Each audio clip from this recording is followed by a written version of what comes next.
Hi, pursuers. Welcome to another Pursuit of Happiness podcast. I'm your podcast host, Naz Kazimi. Today, we're going to recap Summer House Season 10, Episode 2. We're going to start off with that, and we're going to go into Vanderpump Rules, okay? Let's start off with Summer House, okay? Let's just jump right into it. You guys, I am loving Summer House. I don't know, the dynamic just works. I think one thing I like about it is they're not so focused on the partying and more real life things, where I find like every other season was more like just way too much party heavy. This season is a little bit more relatable, I find. It makes the partiers, Kyle and Amanda, much more relatable this season. I've always found it really hard to relate to Kyle anyways, because I am an addict, I'm sober, I'm clean, and I just don't understand Kyle, how he's able to like function after so many years. Like I feel like there needs to be a breaking point. I'm sure I've talked about this in the other episode when it first premiered, but I just feel like Kyle is like a functioning addict, and not only is that a bit triggering, but I'm just like, it's just hard for me to understand that people like that can exist, whether he's an addict or not. This is just my thoughts, my opinions. I'm not saying he is. I'm just saying, in my opinion, it seems like he is. It's just so... He is just... I don't know how to say it. It becomes a bit much. He's just constantly doing one thing and doing another. Like I almost feel like he has ADHD, and he just needs to figure out a way to manage it. And it is totally okay for people to have ADHD and people to not be medicated. I mean, I'm working towards, to be honest, I haven't taken my medication in a few weeks, and I'm kind of working towards not constantly being on medication. The point I'm trying to make is like, the guy can't even sit still for a moment. Now, we do learn a little bit more about his situation this episode, so I want to get into it, but I'm just saying, finally Kyle is a little bit more relatable, because before I really couldn't relate to him, because I tried to function and then I just plummeted and I just kind of like fell off the mountain. Carl has done it. I think most addicts do. So again, I'm not saying that he is. I'm just saying it's triggering for me to see the constant go, go, go. Because again, not only am I an addict, but I'm also ADHD. So I come from a place of having kind of answers for why I'm like that. But for him, it's just so hard to relate to him, because he functions like that normally, you know. Anyways, it starts off with Kyle being angry because he thought that Amanda was skinny dipping when she clearly had a bra and a bikini on. Okay, so what, her bra was see-through? Like, I'm sure Kyle has seen much worse at the clubs that he goes to. I understand it's his wife. He doesn't want his wife to portray that, but it's like, before you've been okay with this and now all of a sudden you're not. Just a little bit weird, you know? Why all of a sudden are you not okay with it? What has changed and now all of a sudden it's bothering you that she skinny dips? Now, I think Amanda does clock it, because she says that he wants her to have fun, but when she's actually having fun, he doesn't like it. And perhaps it could have been because it's not directly with him, and this is Amanda's theory. And if you think about it, he's never around her to have fun with her. The times that he wants to have fun, she's in bed sleeping. And now this one time that she's actually having a good time, he wasn't necessarily right beside her doing it, and so he's kind of pissed off that he missed it. It's like, well, dude, you could have been there right beside her, but you chose to go mingle with the crowd, and like, you left her alone. And I guess it happens every season. Like, they mingle with the crowd; they're not always stuck to the hip. But the one time that you had turned around, she just did what she always does. But because you haven't been spending as much time with her lately, or for however long the past few years, you get more offended by it. And it's like, ugh, I don't think that's her issue. I think it's a issue that's within the relationship that needs to be worked out. You know, that's just one thing that he can like bark up the tree at, but I don't think that's the actual issue. I think it goes a lot deeper. I think it goes to the point that like, he really wants to hang out with her, and the times that she seems like she's having fun, exactly what she said, he's never around. And we get it, you're busy, you're doing your thing, but like, the girl can't just wait around for you all the time for you to come back, and finally she can have fun, you know? Wes checks in with KJ. Remember I told you Wes brought a new friend from Minnesota. Is it Minnesota or Missouri? One of the M states, okay. And because KJ said that he appreciated when people were checking on him and it really helps with his anxiety. So I think that's nice of Wes. Wes is, being a good friend. Wes also feels a lot better. I know it's only the second episode, but he's feeling a lot better this season with how it's gone so far. Like just the energy's shifted, because he's not walking on eggshells like he did last season.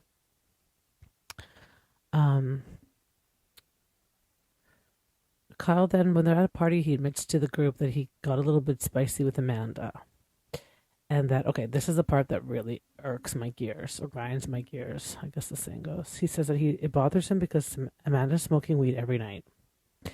And along with that, he said that she smokes weed every night. The house is a mess.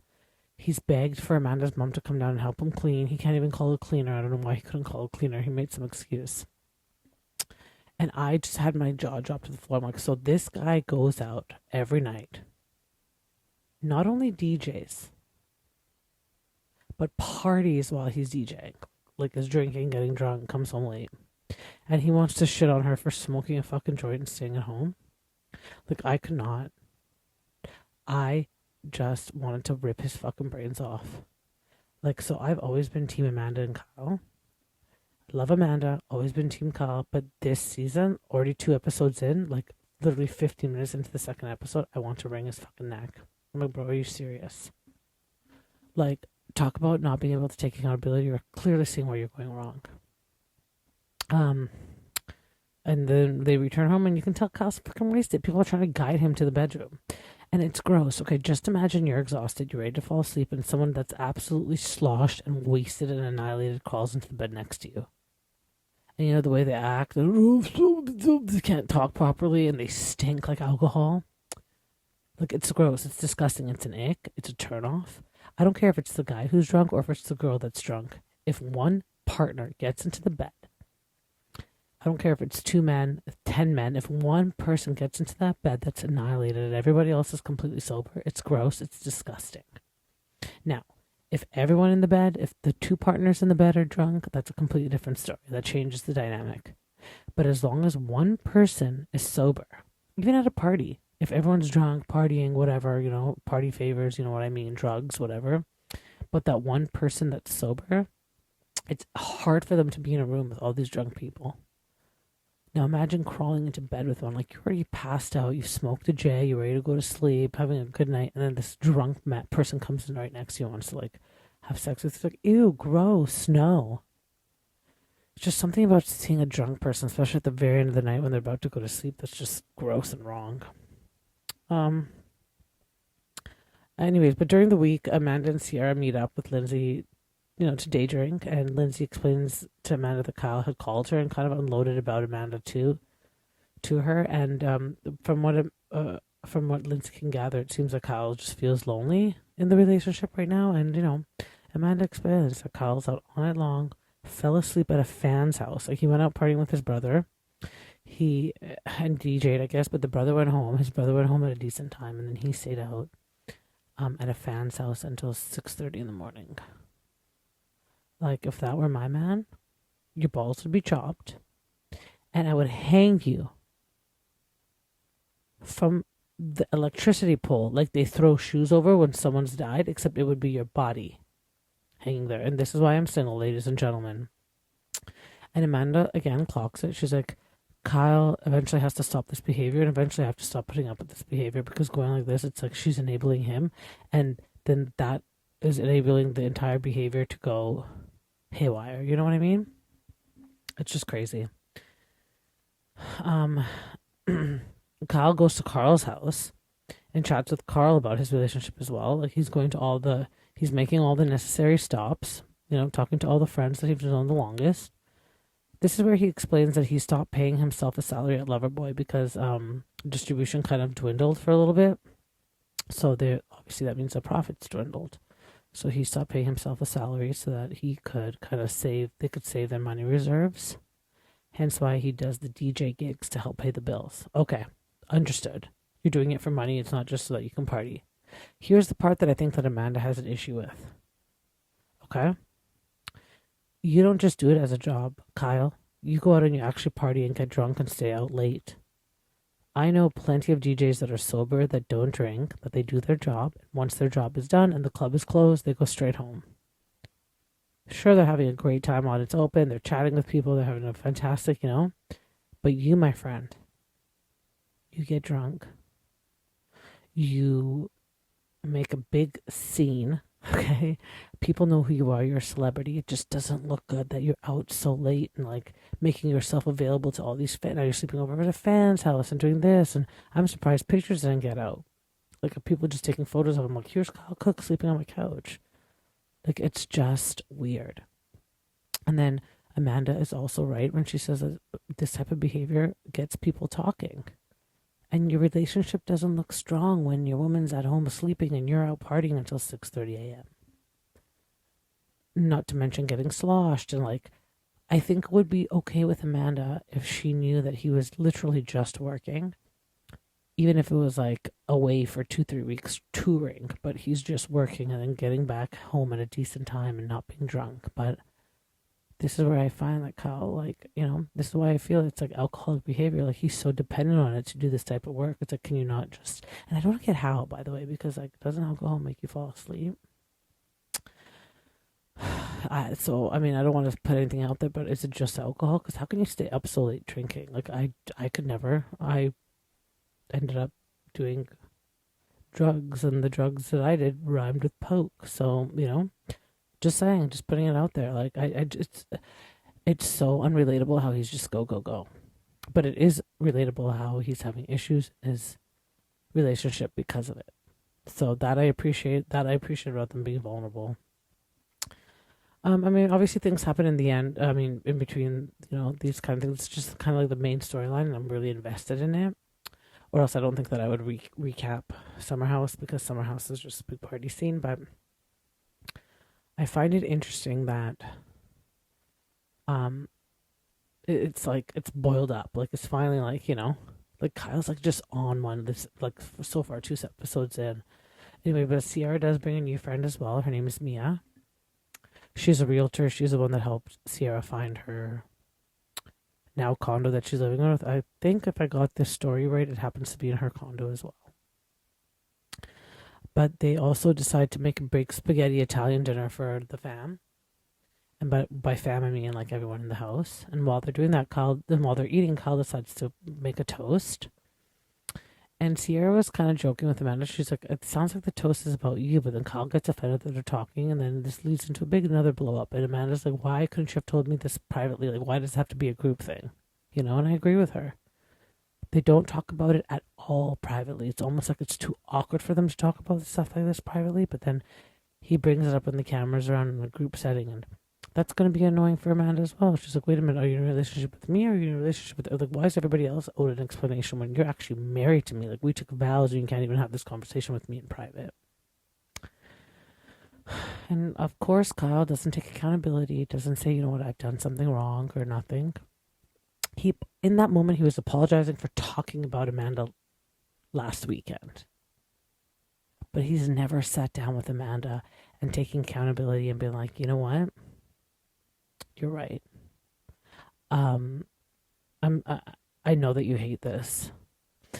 And like, I did this because I want to keep paying the bills, because, you know how I took the salary cut from Loverboy. I'm not paying myself anymore. But I'm sorry that this is the way that I had to do it. I'm going to try to find something else, or let's work on something where I won't drink anymore when I do this, or something. Like, they're not even discussing that. Like, so it's just a big clusterfuck. And I can see how Amanda's just like, she's so tapped out. Like, she doesn't even understand, like, why he's so dramatic about it, because she's so tapped out. Like, she's past the point that he's at the moment, I feel bad for Amanda, because I know she was so invested in this. Like, I don't know if you guys have watched from the beginning, but I mean,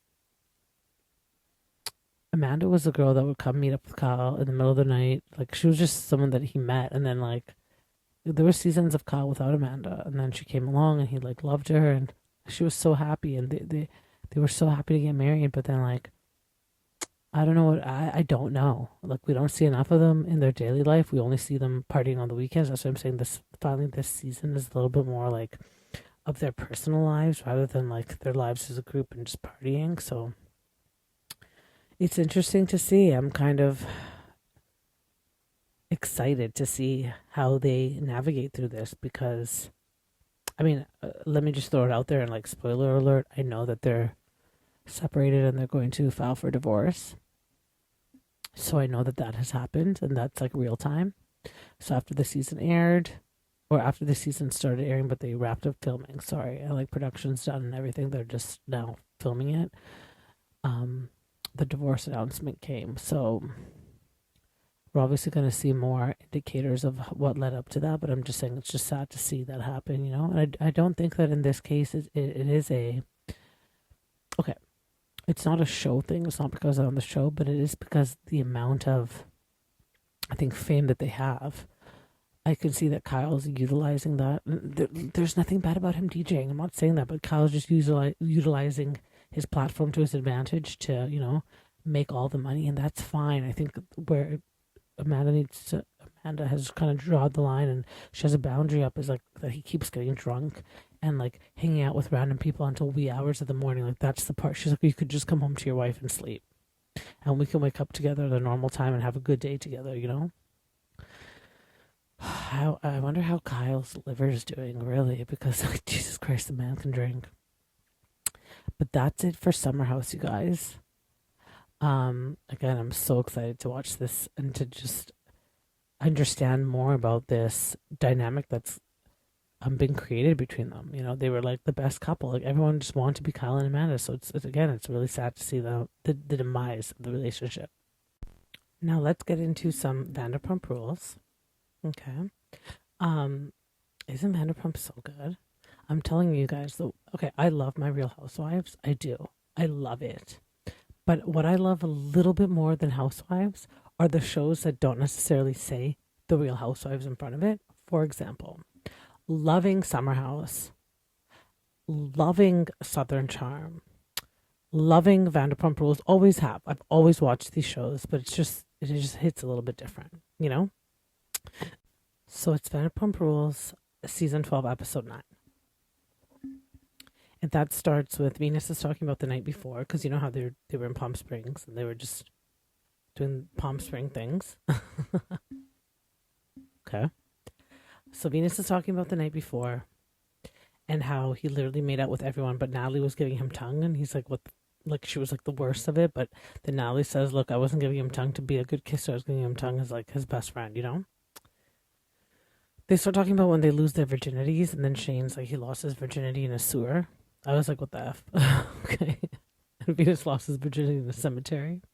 Oh, and Natalie and Jason hooked up. Okay. Here's the thing that I'm so curious about. What does hooking up mean? Because I always hear people say, yeah, we hooked up. Back in my day, I'm a millennial. I'll be 42 this year. When we used to say that people hooked up, that literally meant that they were like frickin'. You know, like you're frickin'. And you've gone all the way, like third base, home run, like that's what you've done. So nowadays people say they hooked up and it's like, no, but like, oh, and then like there's a big fight and it's like, oh, you guys had sex. And no, we hooked up. We only made out. No. That's not what that means. Okay. Hooking up means like you've gone all the way. Because if you've just made out, you're going to say we made out. If you've done other things, you're just going to, it's just so broad to encompass that. You know what I mean? Like to say we hooked up and then you like leave out the details and you kind of like, it's up to people's imagination. Not only is it wrong and you leave people assuming and like that can lead to so many problems, but it's just not right. Like tell people what they want to hear or don't say anything at all, you know? Or ask the question or answer the question truthfully or don't say anything at all is a better way of putting it. They get ready to go to the winery and they're playing like with this huge big fat dildo dick, and it was just so funny. Like they put it in like sausages and stuff. Like, you know what, guys? Boys will always be boys. Boys will be boys. Remember Backstreet Boys? That's what, you know. That's the perfect example. Play that Backstreet Boys song, and have these guys like tossing that dildo around. Boys will be boys. That's exactly what it is. Anyways, I could not stop laughing. Like when it was in the hot dog, I'm like, that might be actually a good idea.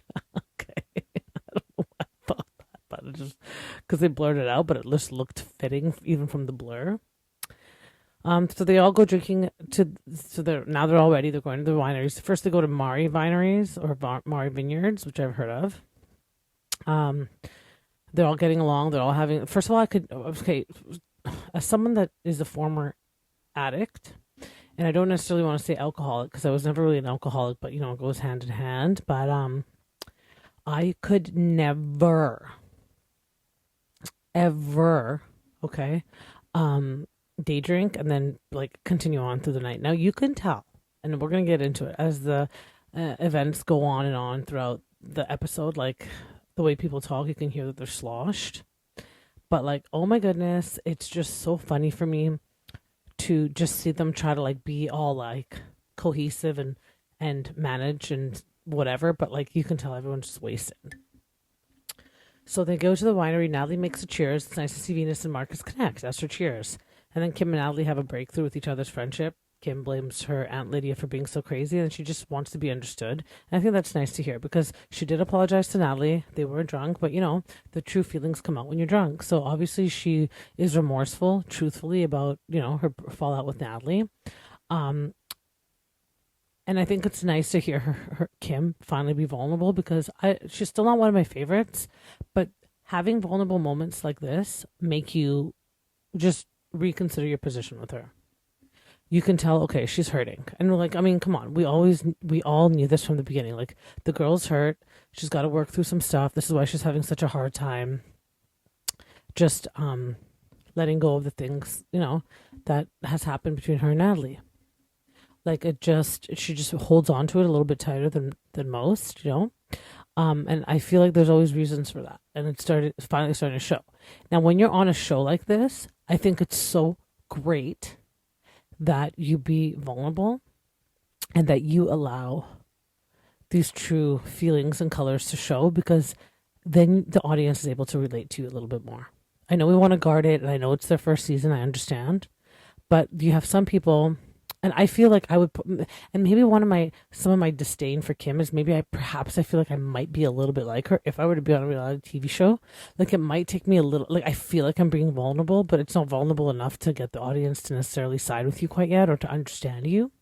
And then it gets to a point where like, you just like break down and guards are all down. And then finally you have a breakthrough moment, and now the audience is able to like come in and kind of like hold you a little bit closer, But, like, whatever I don't like people, I always try to look at it from my point of view. Like, what is it about them that's bothering me that has a reflection of me? That's just one assumption. It just generated in my mind right now when I was talking about that.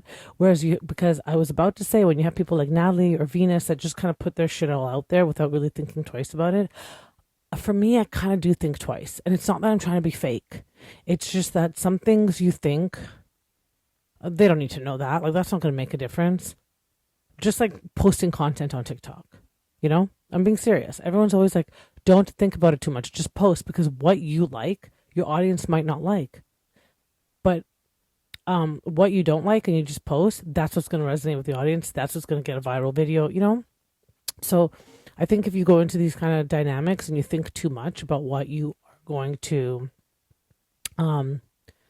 perhaps say or do or share, it becomes too...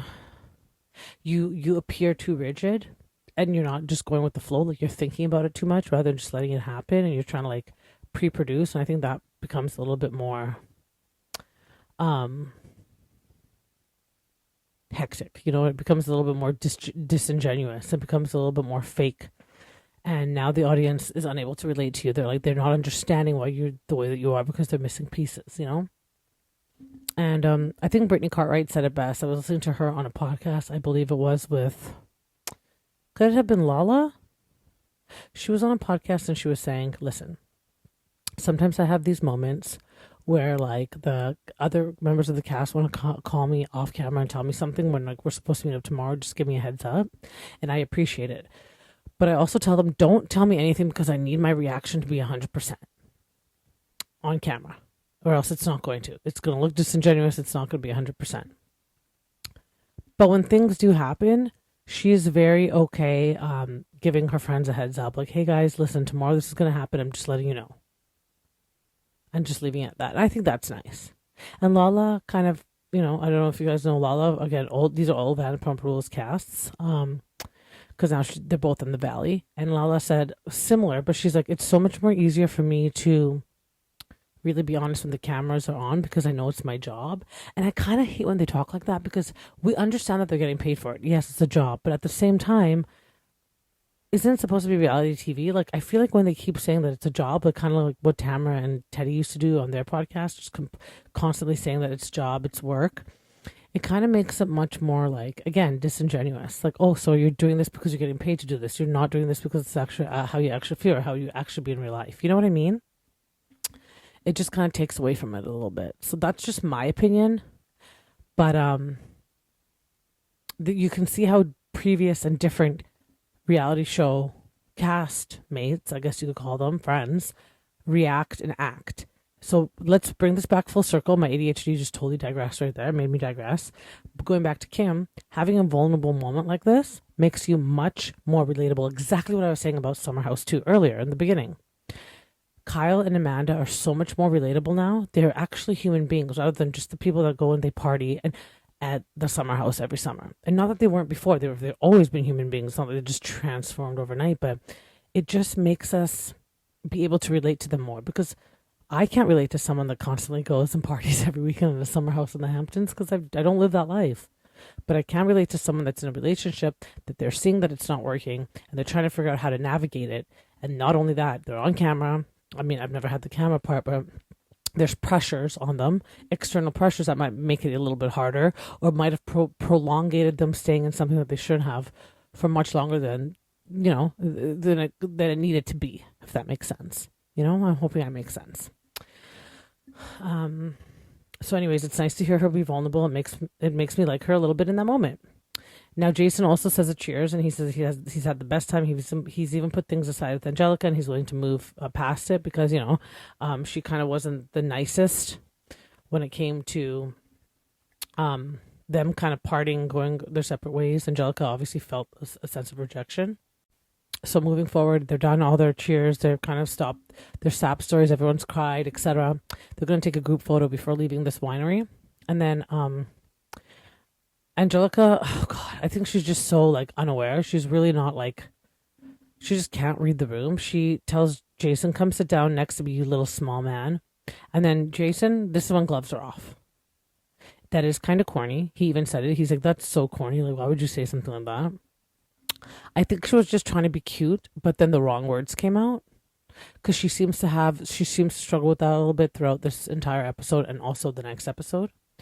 And Angelica is just an awkward person. You guys, anyone that falls in love with somebody like 5 minutes into meeting them is awkward.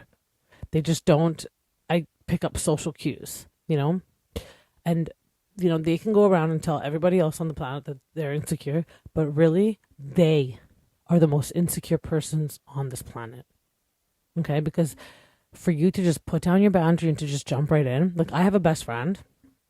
She's fantastic. And sometimes I have to tell her, I'm like, I really don't want people to know my business. And it's not like it's bad stuff that I'm telling her. It's just my business. And I feel at this point in my life that someone has to earn my trust and respect for me to let them in and let them know little things about me. Little things. Things that, who cares? But they're my things. I own the rights to them. And if I start telling my friends and my friends decide to take my things and tell it to other people, first of all, I have many questions around that. Why are you talking about my life to other people? Number two, it's my thing to tell. It's my thing to share. Are you that bored and don't have anything to converse with this person about? Maybe you should reconsider your friendship with them if you're talking about other people's lives. Number three, if I find that out, then I stop telling that person things. Let them be my best friend. You just realize that, you know what, you're not the best person to tell more confidential things to. But she does that, and she has in a while. She knows my boundaries now, but she does that because she's completely opposite. She just lays it all bare. And that's all right too. If you're okay with it, that's okay. But for me, I feel like people need to earn that trust and that respect. So this could also tie into what I was just saying about the Kim thing, how like it's kind of a struggle, like, to like how much are you going to actually talk about and reveal, and what are you going to just lay out bare, like have no thought about it. It's you're allowed to say, you don't care, your brain's not going to think twice. I mean, I could dive into that, and that could be a whole topic, but it's like, just let it be natural. It has to, don't think about it too much. But when it comes to us, we're not getting paid for nothing. We're not working, quote unquote. This is our lives. And I feel like people need to earn that trust. I need to earn their trust, and I need to respect them enough to know that they respect me enough to be able to divulge information like that. Anyways, moving right along. Lisa Vanderpump, like on the other side of town, Lisa Vanderpump is having a World Dog Day, and Tom Schwartz is there. So talk about Vanderpump Rules, like flashback. Nice to see Lisa be involved in events such as this. I really want to eventually, when my business takes off and I'm start making good money, to be able to contribute to events like this, to even host some myself, because I really do love dogs, and just for animals in general. It's just such a good cause, and why not? It's a tax write-off too.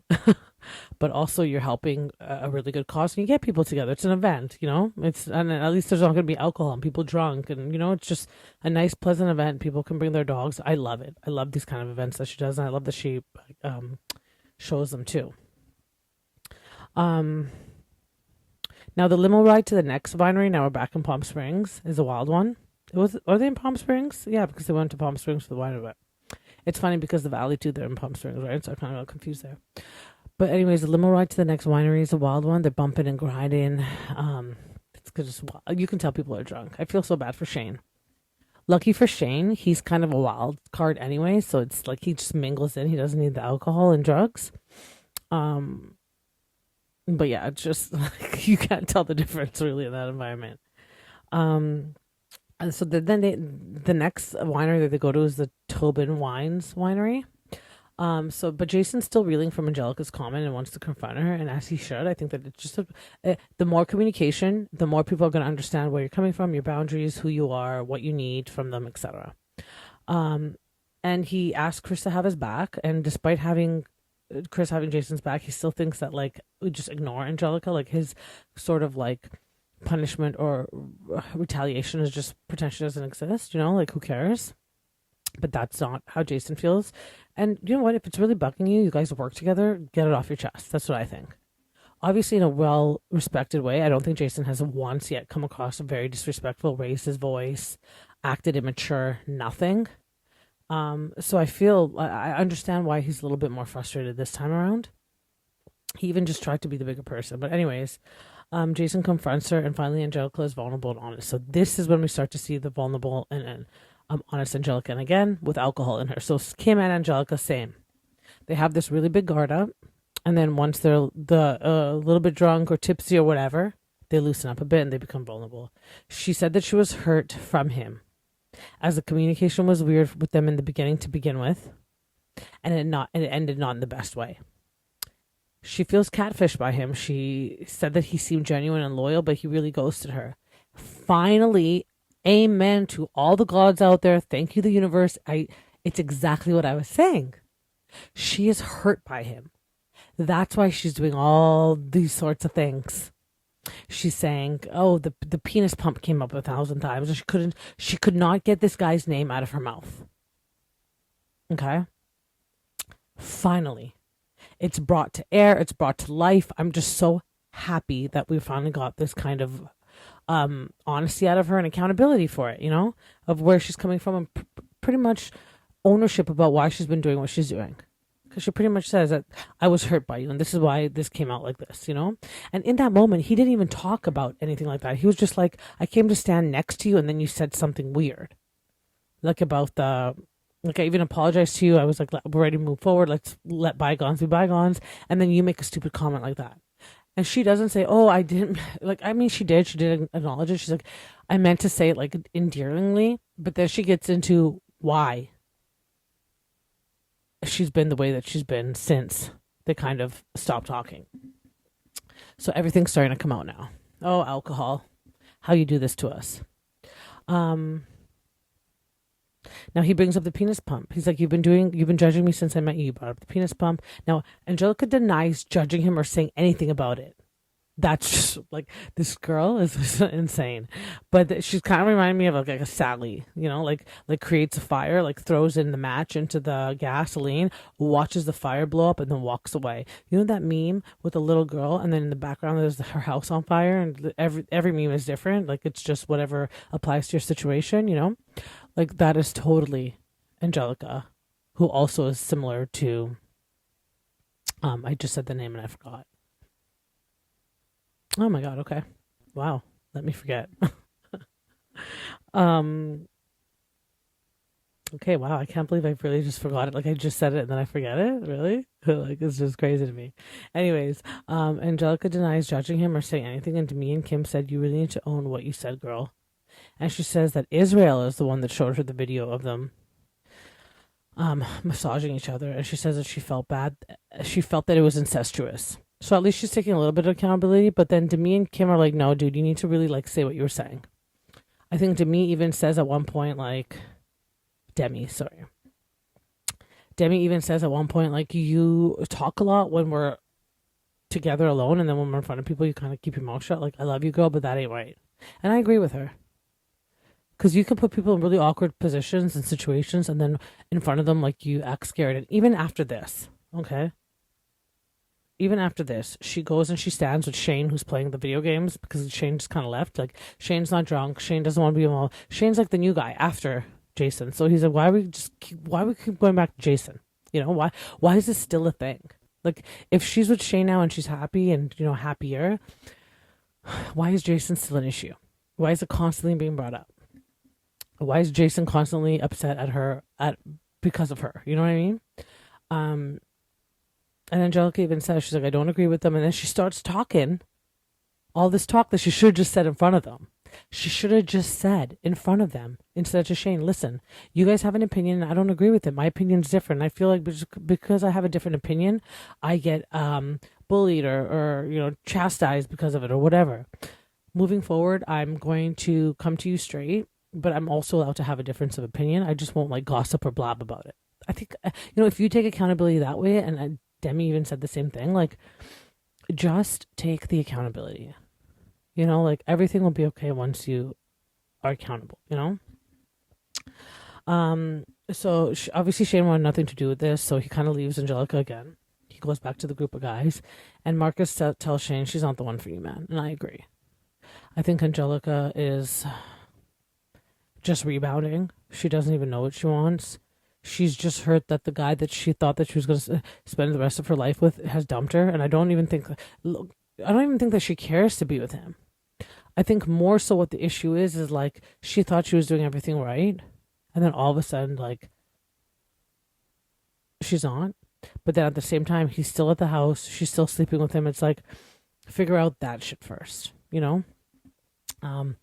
Angelica keeps going back on her word and said that the video was weird. And Demi says, you have a lot more to say when we're alone, but be honest, because when you're in a group setting, at least like you can just put it out there and move forward from it instead of you saying one thing in front of the group and minimizing it, and then behind everyone's backs making it such a bigger deal, because it's going to get out to people. Like, people are not dumb, people are not deaf, people owe you no loyalty. They just met you, and so far you're not really proving yourself to be a good person. I mean, look what you did to Audrey. You totally called her out and put her on blast for being the one that talked about the penis pump. So, I mean, come on now. Angelica starts crying because she got mad at her. She's like, look, I didn't want to know about this. Now you're bringing this up. You're bringing things up that like have no reason to be brought up. I bet you Jason's like, I mean, Chris stays quiet, but Jason's so happy. He's like, yeah, I'm going to make more money, because I think he's the one that originally started the OnlyFans. But he's so happy that like it's going to get advertised, But when Angelica was crying on the limo bus home, she kind of was laying on Shayne's lap, and then when Audrey came to console her, because Audrey's like, even though we're not friends, like, I don't want her to be crying. Like, this is just sucks. Like, take it like a champ or don't. And then because she can't, she's just like, okay, look, don't cry. We'll figure this out. Like, they're still colleagues in the end. They're still they still work together, right? They're still workmates. So while she's consoling her, Angelica says, like, I look for Shayne for comfort, but Shayne is still not my ex. And Shayne overhears that. And that's when also everything turns for Shayne. And as it should. I think Shayne always knew. But just hearing that kind of put the nail in the coffin for him as well, you know? But everyone's drunk on this bus because Venus also tells Jason that he loves him and that he's chill. And Jason explains why he's not judgmental. And it's because he didn't realize that his grandma was a lesbian. But one of his ex-girlfriends was like, how can you not tell? Like, she's 60 years old and living with another woman. And Jason regrets not getting to kind of ask his grandma more about that part of her life. And then she ends up dying from cancer a few years ago, and he was very emotional about that. And you know what? That's understandable. Men can be emotional around death and grief, and I give them that right. I'm not saying that they should never be emotional or that they should always be emotional, but I think that it's acceptable and it's nice to see when around grief they are sad instead of letting it in, because there's very few people. You will lose a lot of people in life, but there's very few that will really make you just buckle at the knees when you think about them. And it's just nice to know that people still have feelings and they're not like these rock hard entities that are just walking around AI generated, all, content driven. You know what I mean? It's just nice to see human beings sympathize, empathize, compassion, And I think, and I want to admit this, Jason from the beginning has been so, just everyone's idea of him, including mine, has been so opposite of what we're trying to see. So again, also, don't judge a book by its cover. So now that they're back at the Airbnb, Angelica's still emotional, and the girls come and comfort her, and that's kind of nice to see. Like, Natalie comes, Kim comes, Demi comes. But the last person to come to comfort her is Shayne. And when Shayne comes, he says, listen, I think that we need to call this quits. Like, you need to grieve what you lost, which is the relationship with her ex. Get over it. Become stronger. Work on yourself a little bit. Don't just jump. Like, she jumped from, okay, I just broke up with my ex, and now she's with Jason, and then all of a sudden she's with Shayne. It's like, let's just grieve this for a moment. Let's just be in this for now and figure this out. I think Shayne has done a lot of work on himself to know that that's kind of what's needed.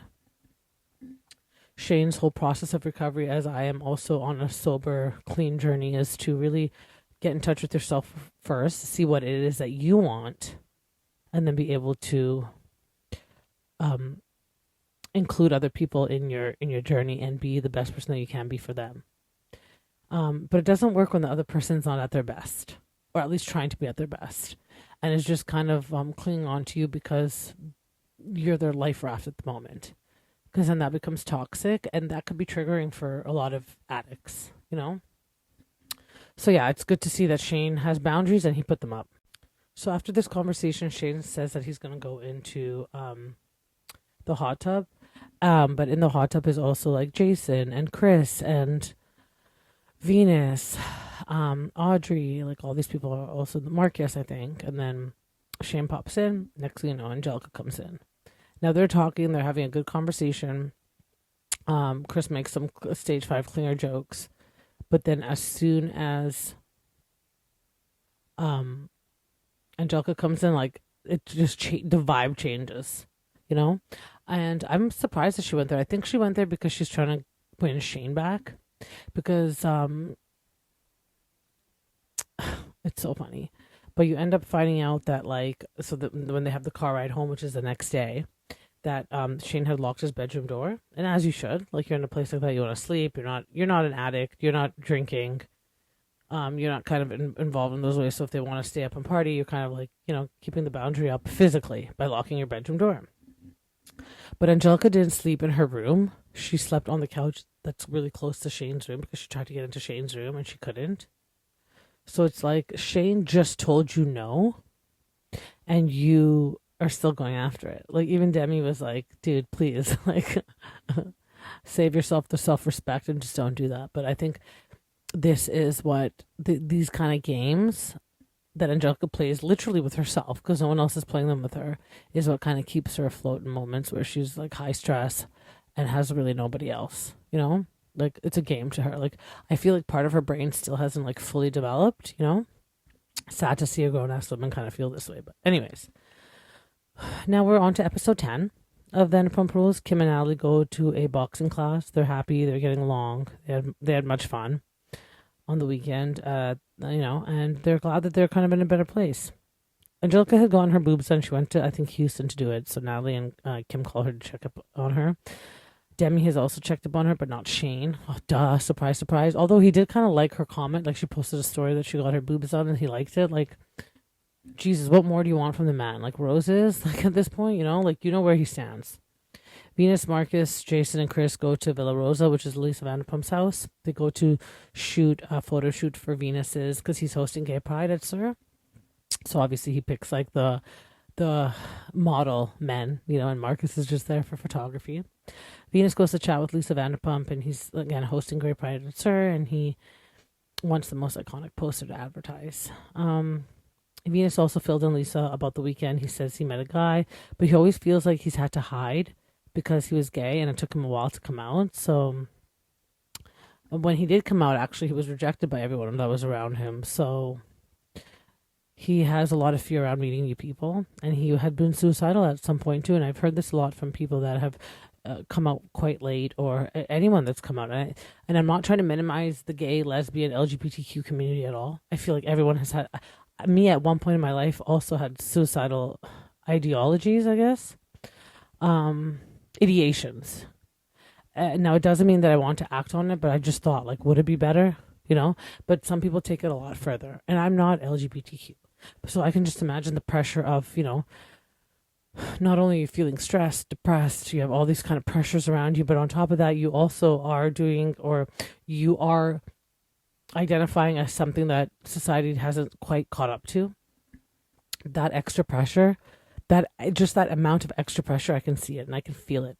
But Lisa says, listen, my brother committed suicide. It's not something that I take as a joke, and Venus understands. But he also, is an inspiration for a lot of people that are like him, a lot of boys that have, come out as gay and are able to finally be expressive. And he's like, look where I am now. Like, who would have thought, he hung in there, and he says it does get better. And that's just a message of hope and inspiration.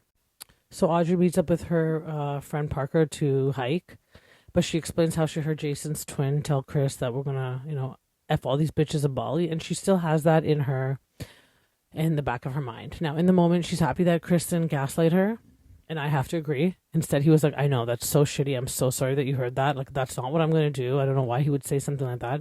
Also, he's single.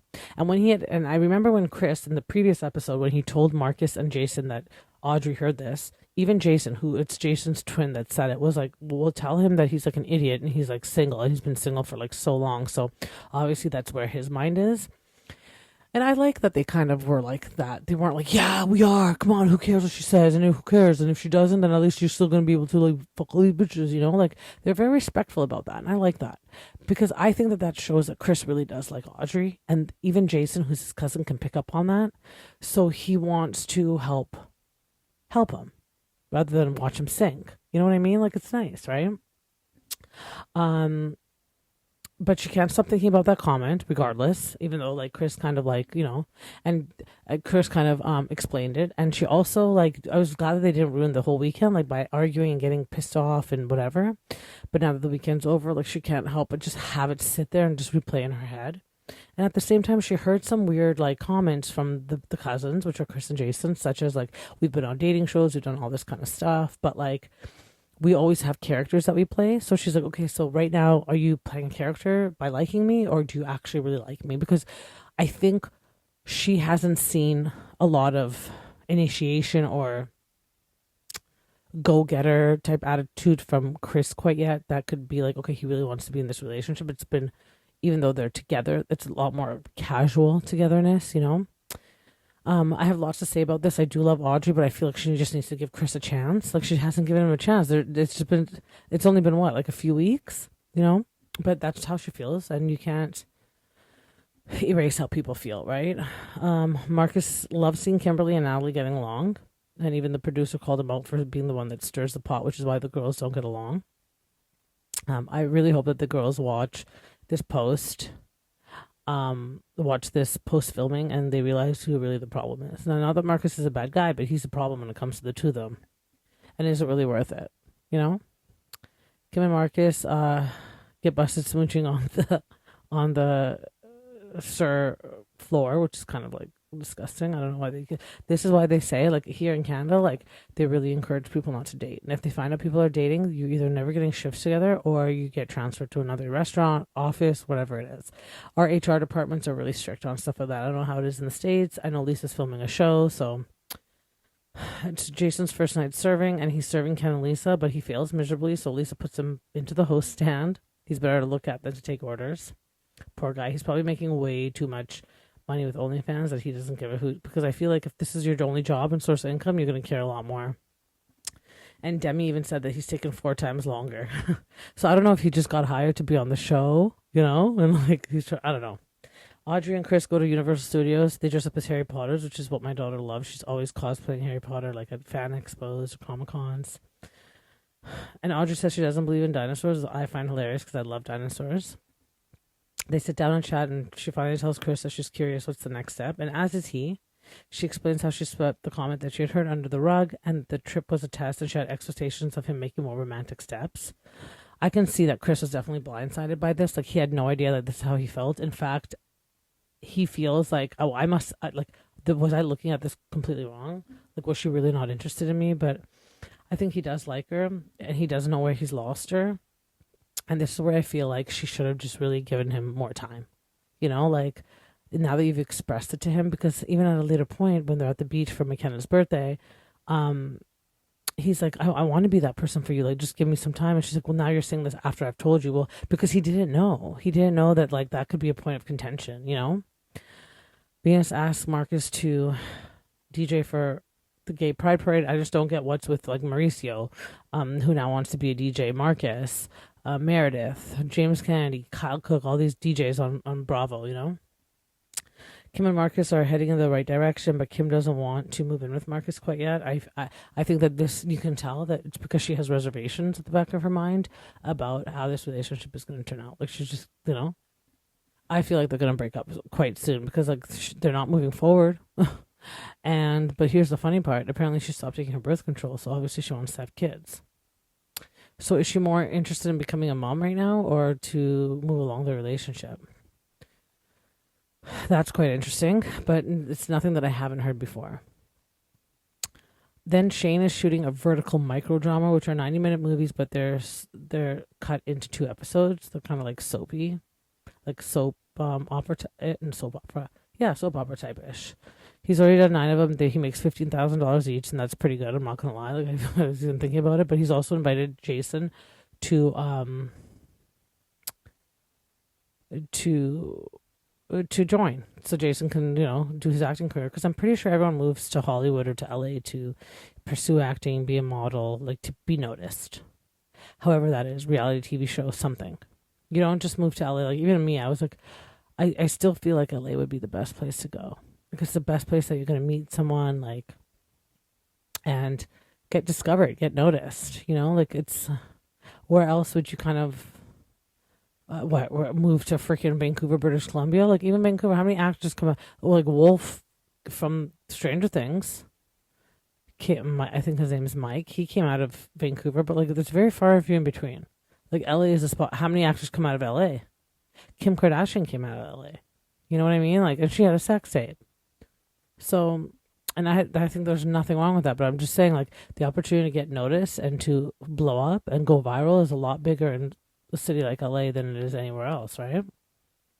So Jason's helping, Shayne's helping Jason that way, and he also lets Jason know, like, you know, I've cut everything off with Angelica. It's just too much for me. Like, the toxic side of me really wants to kind of, like, engage with her still, but then I know that it's not the right thing to do. The healed part of me and the in recovery part of me knows it's not the right thing to do. But it's nice to see that he's there for his boys. And even my daughter was watching this with me. She's like, I really like Shayne. I was like, yeah, me too. He reminds me of my friend's husband. Believe it or not, his name is Chris. Anyways, Venus is having drinks and appies with his friends. An appropriate conversation here about the dicks and the sperms. But you know what? Here we are. Where some things that, like, we used to talk about in when I was growing up are now like cancel culture, but these type of things, totally appropriate, guys. Look, I have no problem with it. I was in the sex entertainment industry, so when I hear stuff like this, it's not uncomfortable for me. It's just okay.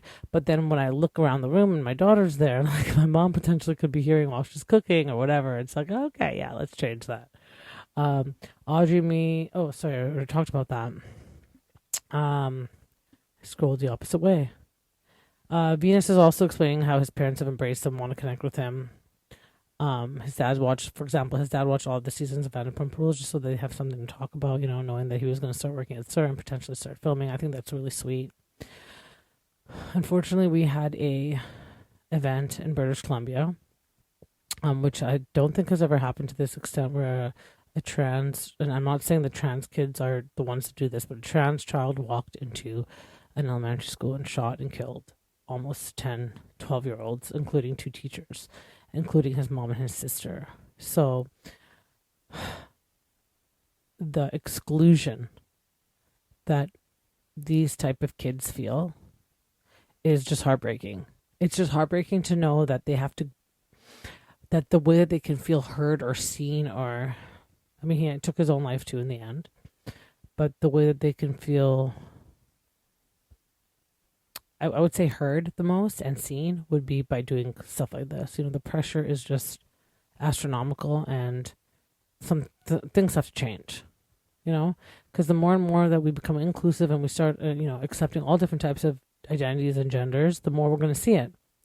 And if these people, if he, her, they are not feeling heard and feel like they don't have a place, it becomes a lot more difficult for them to integrate and to be able to express. And, and listen, if people don't like it, then move, because it's, in the developed countries and Canada and the US, it's going to be something that's on the foreground. You cannot escape it. Like, it's here, and it's becoming, so let's try to include it and manage around it, because the last thing we want to see is these type of shootings. And it's it's a lot more younger kids too, because it starts at such a younger age. The bullying, the disrespect. I was bullied too. I didn't walk into a school and shoot anybody, although I did have my days where I just felt like if I could smash someone in the face, I knew who it would be, Things do get better. But at that age, you don't know. You don't see 40 years into the future, So it's just, I'm glad that Venus has come out on the other side and that he's able to inspire, because if it can just change one person's point of view and how they view kind of how the world is, it's nice. That's kind of what we're here for, It's to spread the message of hope and inspiration. They all go to the beach for McKenna's birthday. She's another employee at SUR. They play some volleyball, and at the end of the night, they head for drinks. Natalie's so wasted that she's kissing Allison, McKenna's friend, and also Jason back and forth. And it just kind of looks a little crazy. But again, it's nothing that I've never seen before, so I really didn't think twice.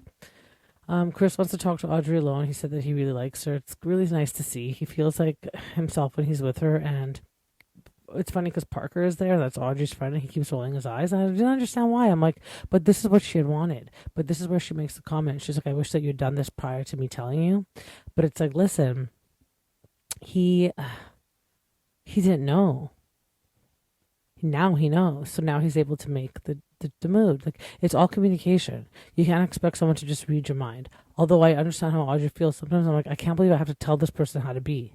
I don't want to change them. Like, if they're not that person, and I say something, is that me making them change to do what I want? Or are they actually that person? They just didn't realize that I would like that. You know what I mean? I also assume that the person should just know. So I kind of understand both ways. But I feel like Audrey should definitely give him some time for his romantic side to come out. I mean, they hadn't been together for that long. She didn't really give him a chance to show it, But still love Audrey. I still love how emotionally intelligent she is. She's very in tune with what she wants.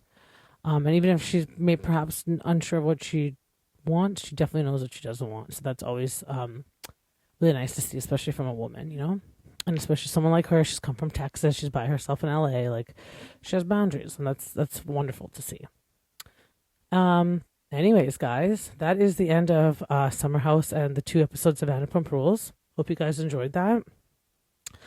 I am going to go watch some Traders. You know, cooked all day. Going to watch my shows, and I will have more episodes out. I'm going to do my movie recap too. I watched a couple movies while I was traveling. I want to recap on those because they were so good. I need to spread the word, and I will have a questions session this weekend. Okay, so hang tight. I'm doing the best that I can. I hope that you guys are loving all these episodes. Until next time, pursuers. Please remember to subscribe, like, share the podcast. Please make comments. I would love that. No one's really reached out quite yet, but hopefully we'll get to a point where then I'll get too busy at manifesting and then I won't be able to respond. So get it in now. With that being said, thank you, pursuers. Thank you for following me on this journey. Thank you for listening every week. I will see you guys soon.